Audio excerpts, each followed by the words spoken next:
Lumière Kaboulo TV, Lumière Kaboulo TV, Lumière Kaboulo TV. Réflexion avec R9, Fabrice R9, Fabrice. Mobali Mateo, Balingaka, moi si Lolanga Ninyango, Nengo Salanga Yeleki Makasi, Kaboulo TV, yo, Lumière Kaboulo, réflexion. Réflexion, double CD Fantomas, Mayo.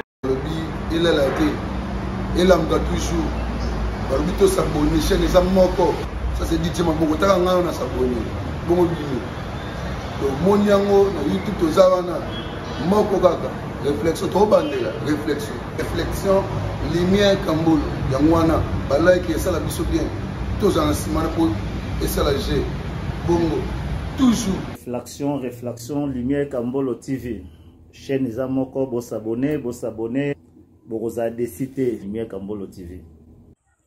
Mbote na bandeko nyonso o toza batali pe balandi ya réflexion. Nga love na ye na motuna. Motuna na nga ezake mwasi na mobali. Tango babalani babalanaki na séparation ya babie matériel. Bomengo ya mobali eza ya mobali. Bomengo ya mwasi eza ya mwasi. Mekomaki na temps moko soki mwasi asombi eloko mobali atie miso. Me mobali soki asombi eloko na ye mwasi abandaki kokipete. Donc mobali asomba mutu ko asomba ndako asomba nini eza ye. Mwasi pe asomba eloko nyonso alingata aza na mbongo eza ye. Me mobali akomaki sikoyo kotia miso na biloko ya mwasi. Ti mwasi aye kosomba mutuka. Tango mwasi asombi mutuka, mobali akangi mutuka wana.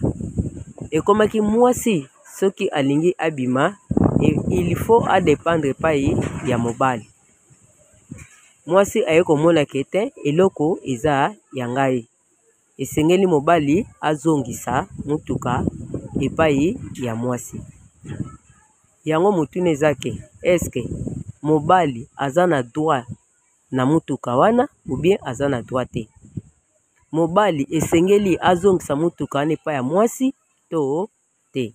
Tokutani mbala sima.